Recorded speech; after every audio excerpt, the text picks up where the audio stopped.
tentunya merasa bangga dengan ibu saya, karena beliau orang hebat yang telah membesarkan anak-anaknya. Dan berkat doa beliau, anak-anaknya bisa mandiri, bisa mandiri.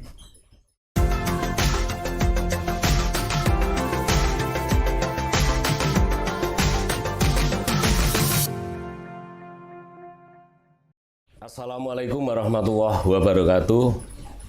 Ketemu lagi bersama saya Bang Kumis, kupas masalah dan isu.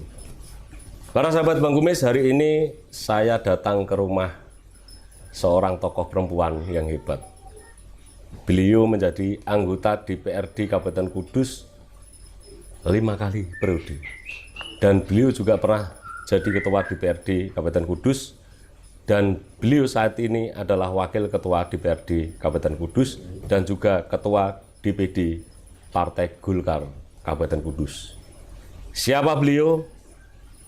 Saya sambut Ibu Hajah Tri Erna Sulistiawati, sarjana hukum yang sebentar lagi magister hukum. Assalamualaikum, Bu Erna. Waalaikumsalam warahmatullahi wabarakatuh. Salam sehat. Salam sehat selalu, dan salam juga untuk masyarakat Kabupaten Kudus. Sehat, Bu? Alhamdulillah sehat. Karena memang orang hidup itu yang pertama itu sehat dulu. Sehat dulu, penting. Iya, saya lihat jenengan memang fresh hari ini meskipun ada pandemi COVID-19, jenengan masih sehat, Bu ya. Alhamdulillah. Dan belum pernah terkena COVID-19 ya, Bu? Pernah, kemarin sempat terpapar. Oh, pernah? Di bulan Juni ketika sini wabah itu nih, COVID-19 saya sempat terpapar, tapi tidak begitu berat nih. Tapi isoman atau ke rumah sakit kemarin? Sempat di rumah sakit, Cuma di 5 rumah hari. Ya. Berarti satu keluarga juga ada yang kena? Apa? Kebetulan anak saya yang ikut kena. Oh, gitu ya. Artinya kan memang COVID-19 ini ada. Ada. Tetapi kadang masyarakat ini kan kemudian berandai-andai. Iya, masih menganggap tidak ada. Tapi ketika kemarin ramai gitu semua kena, baru menyadari bahwa COVID memang ada.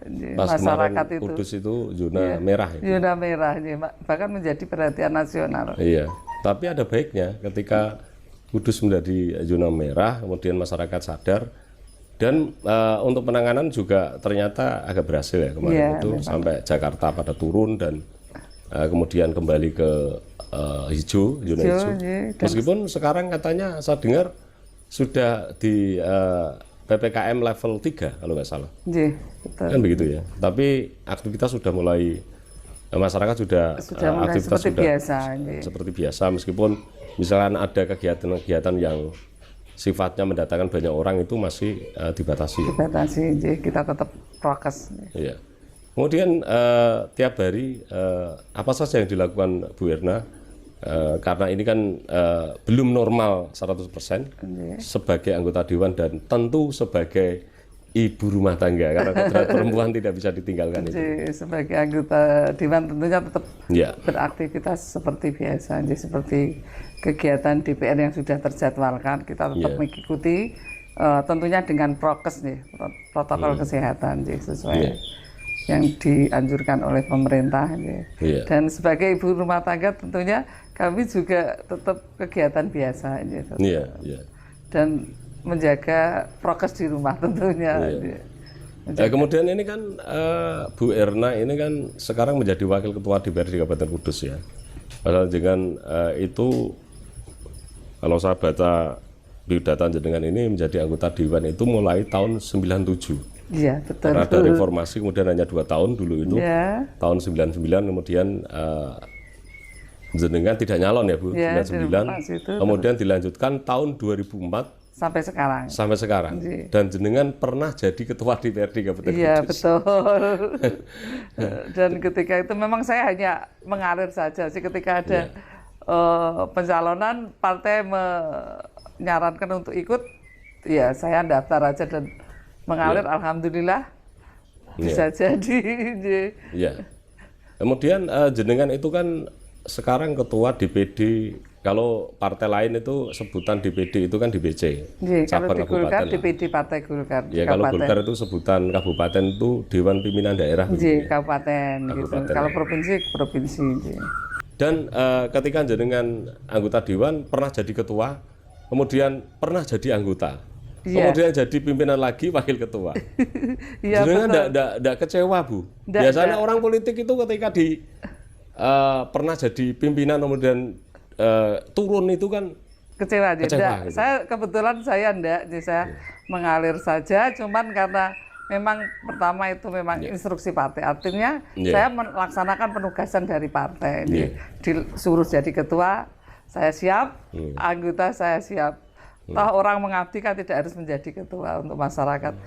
Jadi anggota pun kita bisa mengabdi untuk masyarakat. Makanya saya tidak pernah merasa kecewa kalau saya harus di atas, saya harus di bawah. Meskipun di atas pun saya tidak pernah merasa ketika menjadi ketua DPR, saya tidak pernah merasa saya seorang ketua DPR gitu.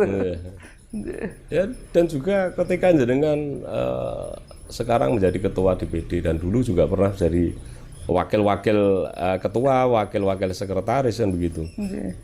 Kalau saya lihat itu biasanya seorang politisi itu kan ketika jabatan itu kemudian sudah tidak pimpinan itu kan ngelokro begitu.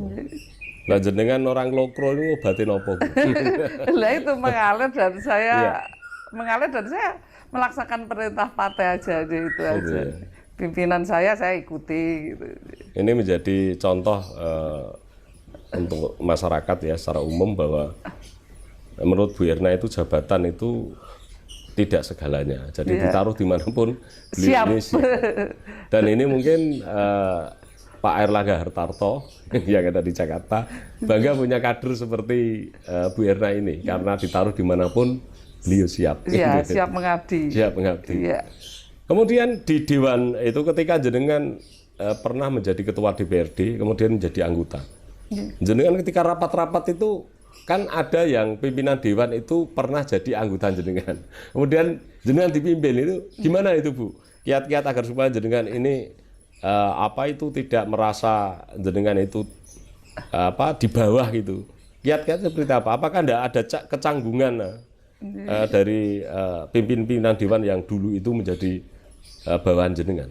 Saya perasaan biasa saja seperti sudah saya utarakan tadi, bahwa saya itu mengalir saja dan saya merasa bisa dimanapun mengabdi. Artinya ketika menjadi pimpinan kita bisa mengabdi, menjadi anggota juga kita mengabdi untuk kepentingan masyarakat. Maka saya tidak pernah merasa kecewa. Baik, Bu Erna, ini kan untuk undang-undang partai politik dan pencalekan itu kan kuota perempuan 30%. Tapi selama ini itu di Kudus, meskipun jenengan menjadi anggota Dewan itu mulai tahun 97 ya, belum reformasi, kemudian 98 ada reformasi, 99 ada pemilu, kan begitu, hanya 2 tahun. Kemudian panjenengan meskipun di Golkar, tapi jenengan tidak mencalonkan diri sebagai anggota Dewan. Baru tahun 2024 jenengan calon. Kemudian yang menarik Bu Erna, jenengan itu satu-satunya perempuan yang selalu mengisi kuota perempuan sampai sekarang, meskipun belum mencapai 30% sesuai dengan undang-undang. Artinya jenengan ini adalah perempuan yang memang mewakili masyarakat Kudus. Kenapa menurut jenengan kemudian keterwakilan perempuan itu tidak mencapai 30% keterwakilan dan keterpilihan? Kan selama ini kan hanya 3, 4, 2, kan begitu, 6. Yang pernah 6 ya? Apa yang menurut pandangan Bu Erna kemudian di Kudus keterwakilan tidak mencapai 30%? Jadi memang itu kan sejak 2004 kan ada aturan 30% keterwakilan perempuan untuk pencalekan ya. Namun memang hasilnya tidak seperti yang diharapkan, belum ada 30% dari kuota perempuan yang mendapatkan kursi di DPRD itu. Keterpilihannya itu tidak ada yang mewakili kursi di meskipun pada waktu pencalekan karena sesuai dengan undang-undang itu kan memang 30% perempuan. 30% perempuan ya.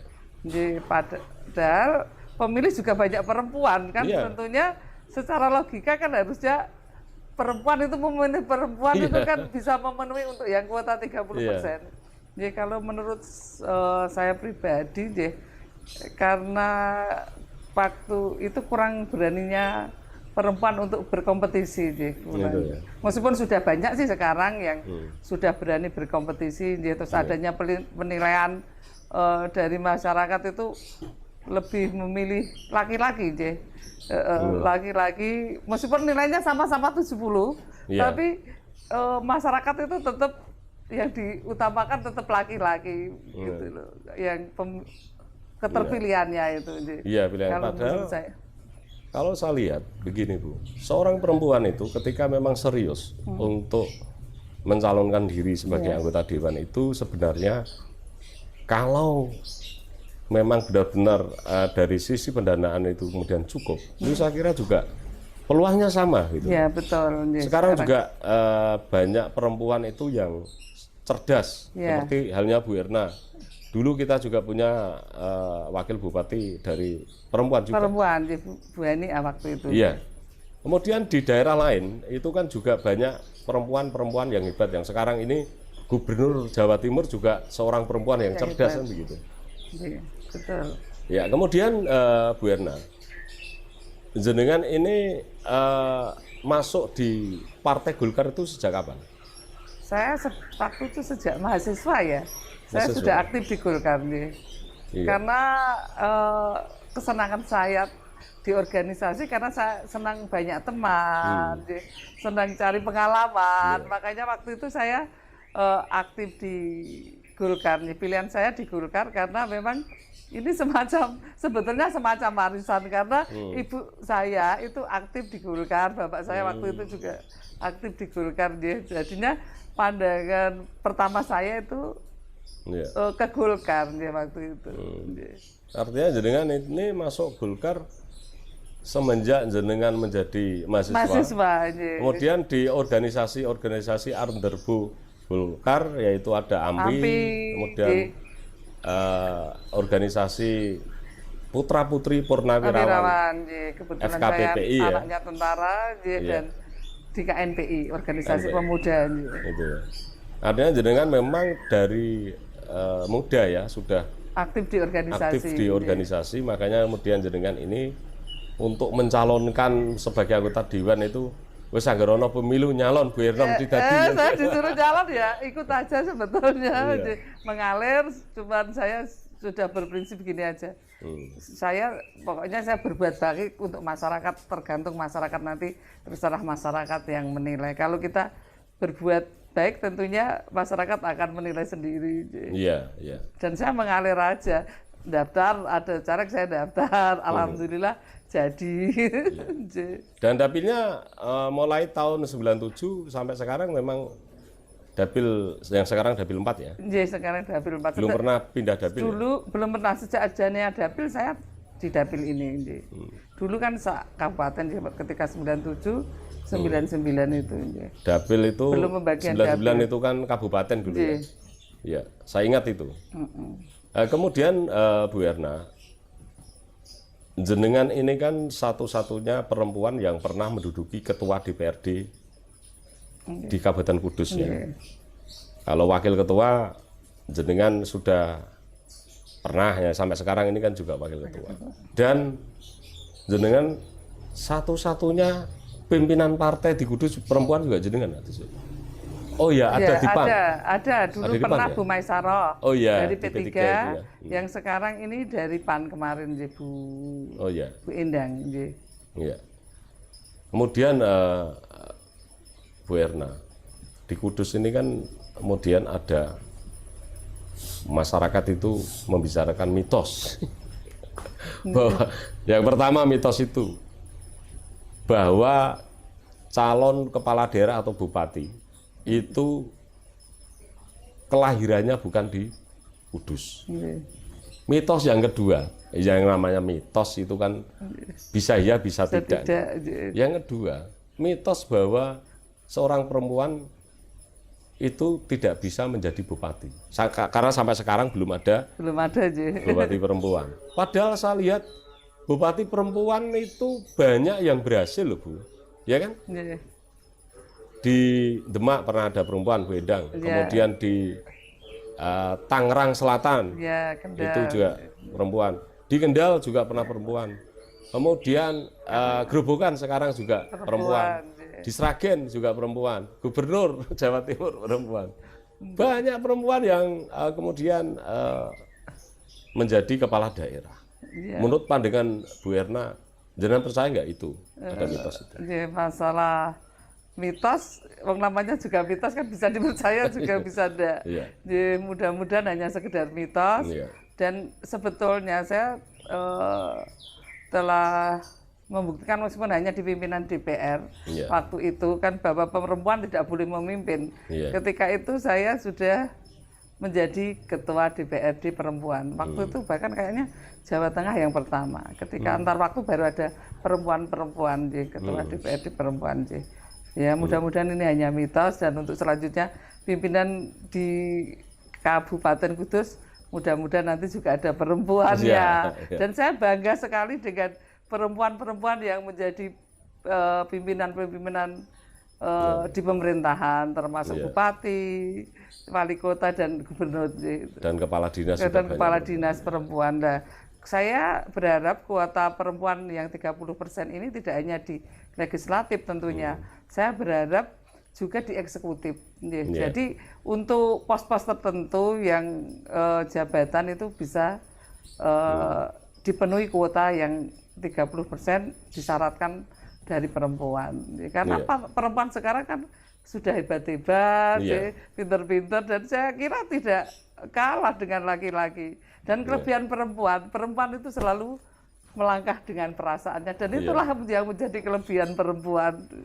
Seorang laki-laki berpikirnya secara logika, perempuan dengan perasaannya. Jadi instingnya mungkin lebih tajam. Karena pakai perasaan. Pakai perasaan. Dan manusia di dunia ini juga harus berterima kasih dengan perempuan, karena saya tidak bisa membayangkan ketika tidak ada perempuan, ya saya nggak ada di sini. Tidak ada laki-laki dan perempuan. Dan kemudian begini Bu, saya itu selalu mengatakan di channel Bang Kumis bahwa saya berusaha untuk wawancara itu kuota perempuan itu separuhnya 50%. Karena memang saya itu kan dilahirkan seorang perempuan, kemudian saya itu mencintai perempuan, saya dicintai perempuan, kemudian saya punya anak perempuan, dan baju saya, makan saya itu yang melayani juga perempuan. Tapi istri saya itu Bu. Jadi betul, perempuan itu bisa bekerja dari A sampai Z. Dia bisa menjadi ibu rumah tangga sekaligus merangkap profesi di luar rumah. Artinya mereka bisa bekerja di luar rumah dan sekaligus bisa menjadi ibu rumah tangga yang bekerja untuk suami dan anak-anaknya di rumah. Ketika perempuan punya pilihan bekerja, dia tetap memikirkan keluarganya di rumah. Tetap dia sebagai kodratnya perempuan, ibu rumah tangga. Ibu rumah tangga. Dan kemudian perempuan itu memang hebat Bu. Kalau saya amati begini, seorang perempuan itu bisa menjadi dokter bagi suami dan anaknya. Karena ketika sakit, ketika kecil, kita anak-anak itu ketika kecil itu misalkan anget tawa itu kan dokternya itu ibunya. Ya kan, dulu itu kalau saya kecil itu kan dipopok pakai apa itu, pakai bawang berambang merah itu, ya kemudian bisa turun dan sambil dipeluk kan. Ya, saya ingat itu. Kemudian seorang perempuan juga menjadi manajer yang baik. Saya bisa bayangkan begini Bu, ini kemudian saya ngangkat perempuan terus ini. Kemudian seorang perempuan bisa jadi manajer yang baik. Saya bisa bayangkan gini, jikalau seorang laki-laki yang berpenghasilan, kemudian tidak ada manajer yang hebat, makanya saya sebut itu manajer, karena mengatur pengeluaran. Betul. Ya kan? Sekarang begini, laki-laki itu mbok koyone piro? Wah, ngger manajeri wong wedok pinter. Kaya sedina 100, iso dihitung pengeluaran sekian, kemudian saldonya menjadi sekian, dan cukup gitu. Dan cukup ya, pengelolaan keuangannya aja. Bisa dibayangkan kalau seorang laki-laki itu berpenghasilan besar tapi tidak ada yang mengatur. Manajer yaitu perempuan itu bisa beli rokok, kemudian keluar kemana, itu habis berapapun. Penghasilannya aja tentunya. Gitu. Kan begitu. Betul sekali itu. Kemudian kita beralih ke kebijakan sekarang, Bu, jenengan sebagai wakil ketua DPRD Kabupaten Kudus. Apa yang perlu dikritisi untuk kebijakan? Tentu kebijakan Bupati ada yang diapresiasi, tentu tidak semua buruk, tapi kan tentu sebagai anggota Dewan juga punya hak toh untuk mengkritisi ketika memang kebijakan itu tidak sesuai dengan aspirasi masyarakat, karena jenengan itu anggota Dewan yang notabene adalah representasi masyarakat. Jadi masyarakat Kudus yang mewakili kan jenengan itu. Ya, betul. Apa yang perlu dikritisi untuk kebijakan Kabupaten Kudus, Bu? Kebijakan Kabupaten Kudus ini saya kira ini karena masih masa pandemi sih Pak sebetulnya. Itu ya. Ini masih masa pandemi, kita 2 tahun kebetulan untuk kegiatan ini kan memang dibatasi. Jadi dan untuk dari pemerintah pusat itu sudah diarahkan untuk kebijakan-kebijakan yang memihak kepada masyarakat. Artinya bantuan-bantuan yang memihak kepada masyarakat kita memang sudah diarahkan ke sana. Iya, karena memang untuk kesehatan masyarakat itu kan hukum tertinggi. Betul. Jadi, memang orang itu harus sehat dulu kalau diatur untuk bangun, tapi uangnya rasa sehat ya repot juga. Repot juga. Ya, artinya untuk sekarang ini berkaitan dengan kebijakan pemerintah, memang berkaitan dengan PPKM memang berhasil, saya kira ya, karena fokus ke situ. Ya kita juga memang ketika pemerintah itu berhasil untuk menangani pandemi, kita juga katakan itu berhasil. Tapi ketika ada kebijakan pemerintah yang tidak pro rakyat, kemudian hanya mengarah kepada kelompok dan personal, itu ya kita memang tetap mengkritisi kan begitu. Kemudian Bu Erna, jenengan ini kan pimpinan partai, ketua DPD. Kemudian jenengan menjadi anggota Dewan itu wis keluyutan lah. Wis anggar nyalon Bu Erna mesti terpilih kan begitu.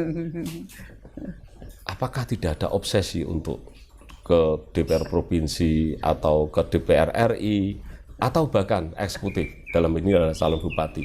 Kalau jenengan nyalon bupati dan jadi itu memecahkan rekor, karena di Kudus belum pernah ada bupati perempuan, Bu. Saya sebetulnya kalau masalah ya itu ya ke bupati saya belum berpikir ke sana sih. Kecuali penugasan partai, nanti partai menugaskan. Cuman saya belum berpikir ke sana, belum berpikir ke sana.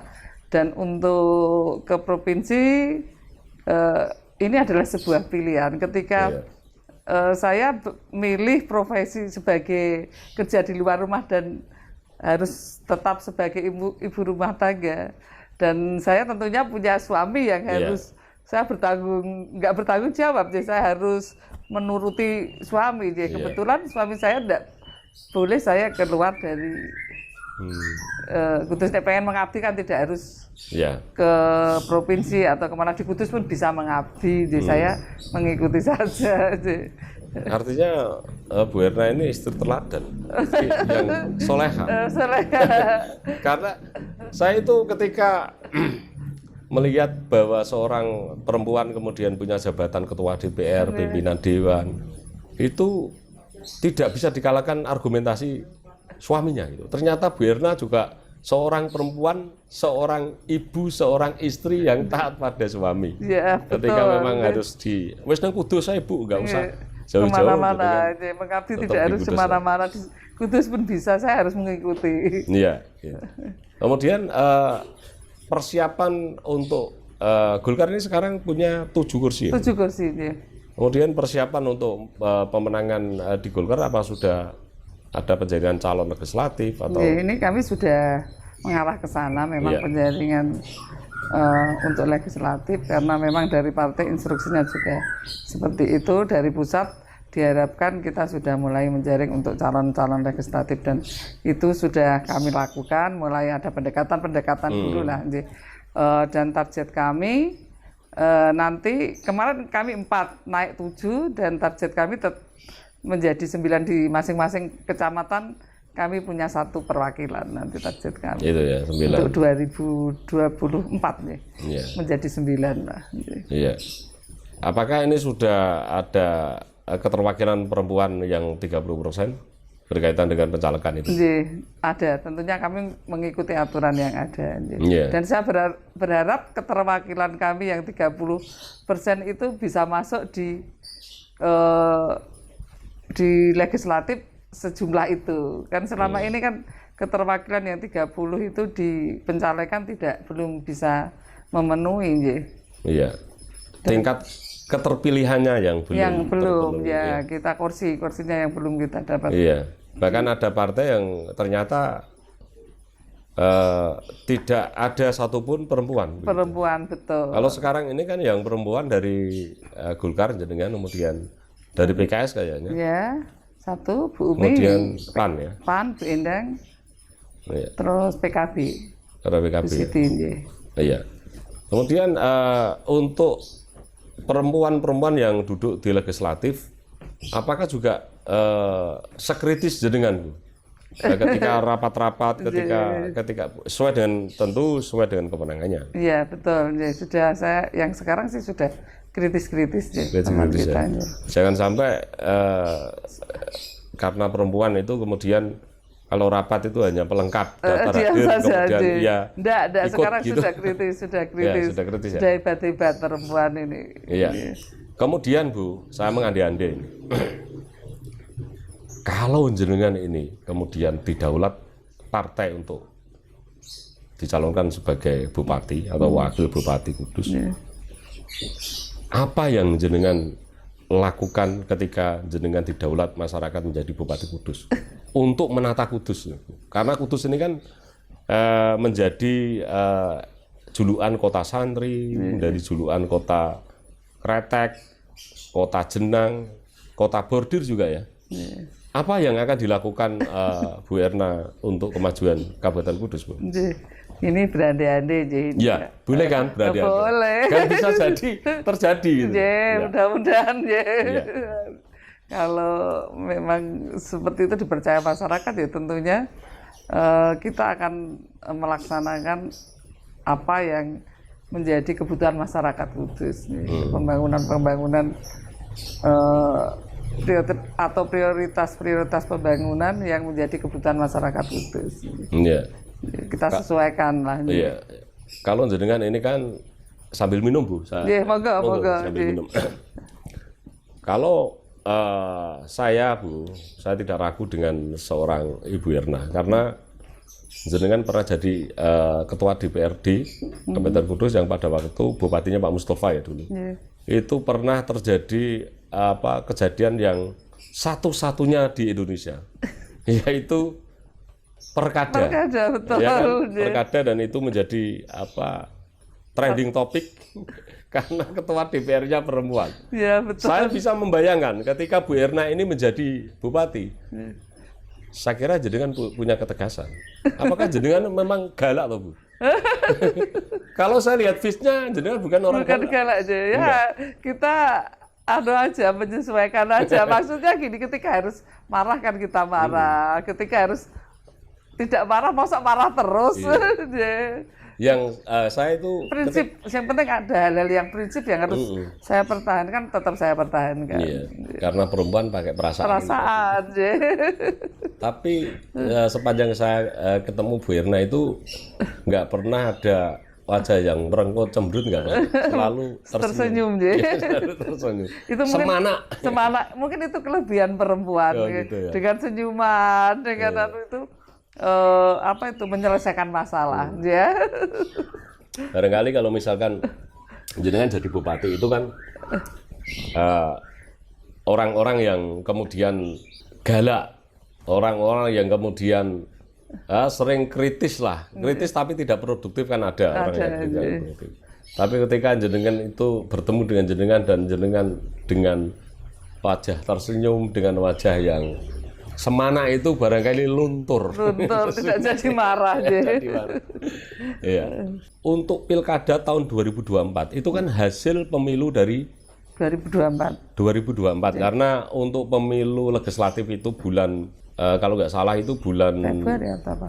Enggak April, bulan Februari. Ya, Februari. Kemudian untuk pemilu kada itu kayaknya bulan November. Masih ada selisih 7 bulan. Artinya ketika Partai Golkar mencalonkan seorang kadernya untuk menjadi calon bupati, tidak sharing dengan partai lain, artinya itu kan harus digenjot 9 kursi. Nah, apakah menurut estimasi hitung-hitungan Bu Erna, Golkar dapat 9 kursi untuk tahun 2024? Nah, target saya memang sejak awal tadi sudah saya jelaskan untuk 2024 target Golkar di Kabupaten Kudus 9. Nanti kenaikan 2 karena di masing-masing kecamatan kita targetnya 1 kursi. Jadi 9 kecamatan 9 kursi itu. Tadi saya kira untuk kenaikan target yang 2 kursi saya kira itu tidak berandai-andai. Mungkin bisa, saya optimis bisa realistis dicapai, bisa dicapai. Karena 7 menjadi 9.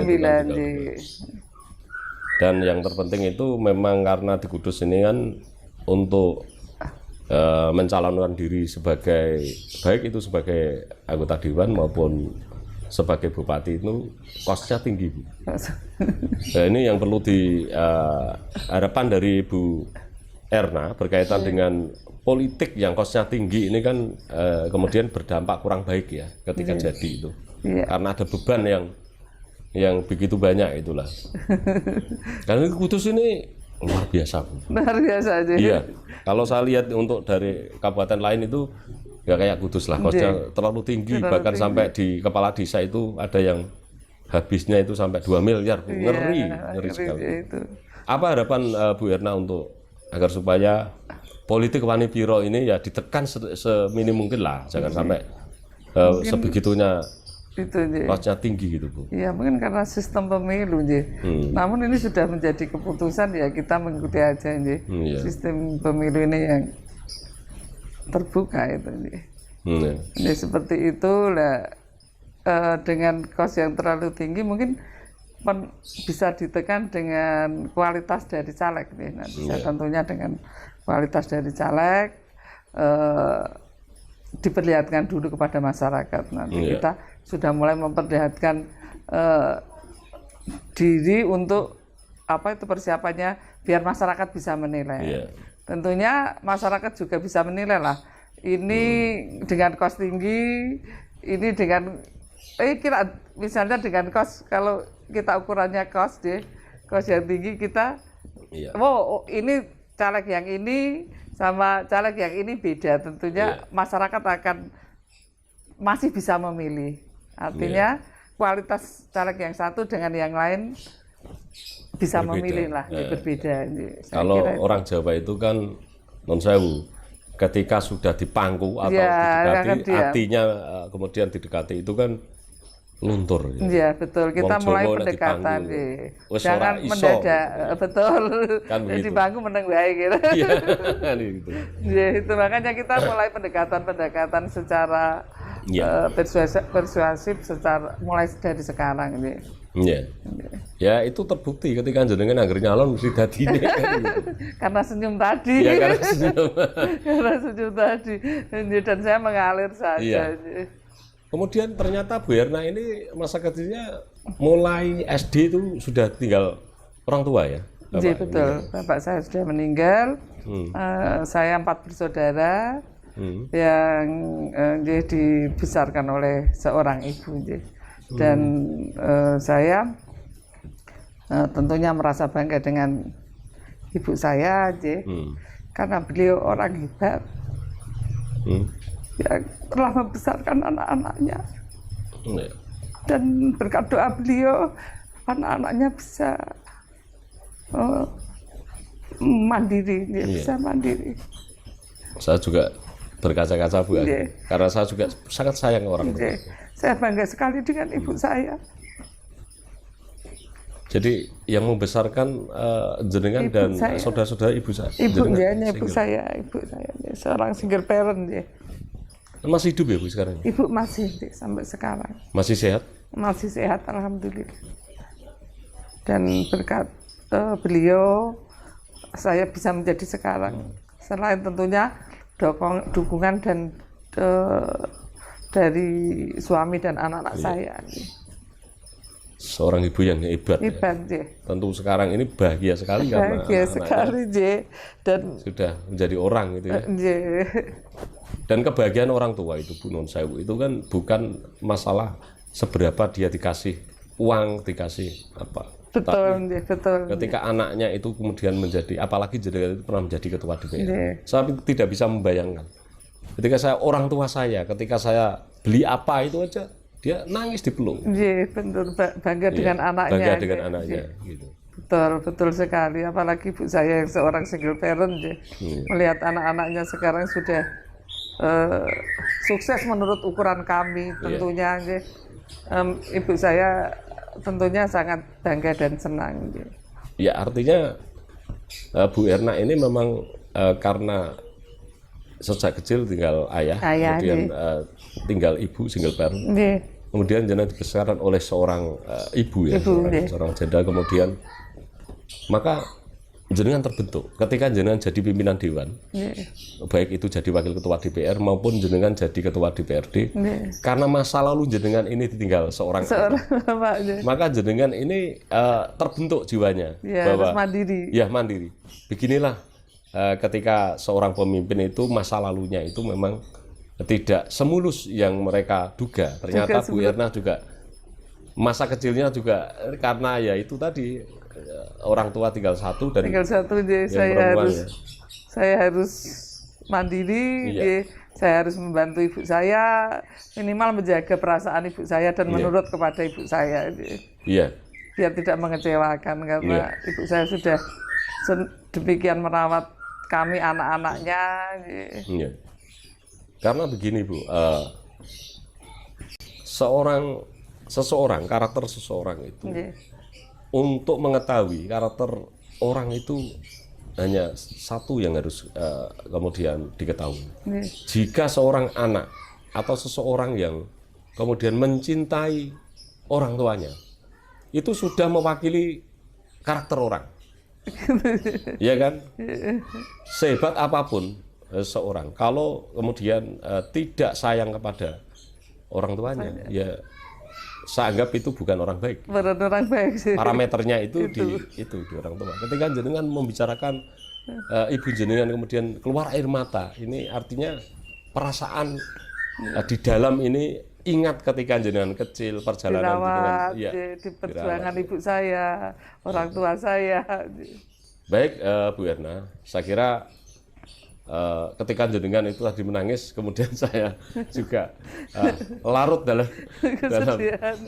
kesedihan jenengan, tapi alhamdulillah saya sampai hari ini orang tua saya masih hidup dan masih sehat, kemudian masih bersama saya satu rumah. Jadi saya bangga dan bahagia masih ditemani seorang ibu saya dan bapak saya sudah meninggal dulu. Sebenarnya saya kepingin wawancara lama dengan Bu Erna karena saya itu ya kagum terhadap Bu Erna karena seorang perempuan yang pernah menjadi ketua DPR dan kemudian jenengan menjadi anggota dewan itu mulai tahun 97 sampai sekarang itu mungkin baru jenengan. Ini belum terpecahkan di Kudus. Ya. Untuk yang di Kudus ya. Ya. Tapi waktu membatasi kita, ya kita ketemu lagi nanti kalau memang Bu Erna berkenan nanti saya wawancarai. Tapi masih ada dua permintaan saya Bu. Yang pertama adalah saya pengen tahu apa sih mutu hidup seorang ibu aja Erna itu. Apa ya? Kalau saya gini ya, ada yang saya pegang lamun sira banter aja nglancangi, lamun sira landhep aja natoni, lamun sira sekti aja mateni. Artinya kita harus berbuat baik kepada siapa saja dan dengan siapa saja. Dan raihlah kesempatan selagi ada, karena kesempatan tidak akan pernah datang kedua kali. Luar biasa. Ternyata dengan kata-kata mutiara Jawa itu jenengan hafal. Ya, saya pegang sih. Kemudian yang terakhir Bu Erna, sebelum saya tutup, himbauan untuk masyarakat dan ajakan. Saya minta closing statement dari seorang Ibu Hajah Erna, sarjana hukum yang sebentar lagi menjadi magister hukum ya. Monggo, kameranya. Kepada masyarakat Kudus, khususnya kader-kader yang tentunya kader perempuan khususnya. Saya harapkan marilah kita berani tampil, kita berani bersaing dan berkompetisi di masyarakat. Khususnya karena saya DPR, marilah para kader-kader muda, kader-kader perempuan di Kudus, marilah kita tampil di perpolitikan di Kabupaten Kudus. Jangan takut dan marilah kita berkompetisi secara sehat.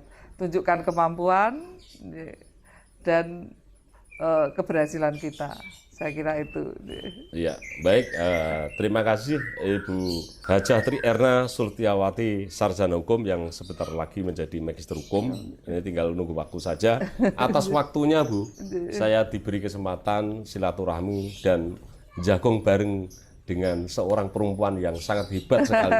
Karena jenengan pernah jadi Ketua DPRD Kabupaten Kudus, kemudian menjadi anggota Dewan selama 5 kali periode berturut-turut, dan sekarang jenengan menjadi Wakil Ketua DPRD Kabupaten Kudus dari fraksi Partai Golkar dan juga Ketua DPD Partai Golkar Kabupaten Kudus. Sekali lagi terima kasih. Semoga keluarga Bu Erna diberi keselamatan, diberi rezeki yang berlimpah dan barokah, dan dijauhkan dari segala fitnah. Dan apa yang menjadi cita-cita akan dikabulkan oleh Allah Subhanahu wa Ta'ala, termasuk ketika dicalonkan menjadi Bupati Kudus, semoga menjadi Bupati perempuan pertama yang amanah. Amin. Sekali lagi terima kasih Bu Kaji Erna. Sama-sama. Baik, begitulah para sahabat Bang Kumis, wawancara dengan salah satu tokoh perempuan di Kudus, yaitu mantan Ketua DPRD Kabupaten Kudus yang sekarang ini menjadi Wakil Ketua DPRD Kabupaten Kudus dari fraksi Partai Golkar, dan juga beliau adalah Ketua Dewan Pimpinan Daerah tingkat 2 Kabupaten Kudus, yaitu Ibu Hajah Tri Erna Sultiawati, sarjana hukum yang sebentar lagi magister hukum. Dan pesan dari Bang Kumis bahwa ketika kita berbicara dokter, dokter yang terbaik adalah seorang ibu. Ketika kita berbicara seorang manajer, manajer yang baik adalah seorang ibu. Ketika kita berbicara tentang orang yang paling tulus adalah cinta ibu terhadap anaknya. Dan pesan terakhir dari Bang Kumis, masa depan kita tidak pernah akan tahu kalau kita tidak berani untuk melewatinya. Maka untuk itu, selalu berusaha dan terus mencoba.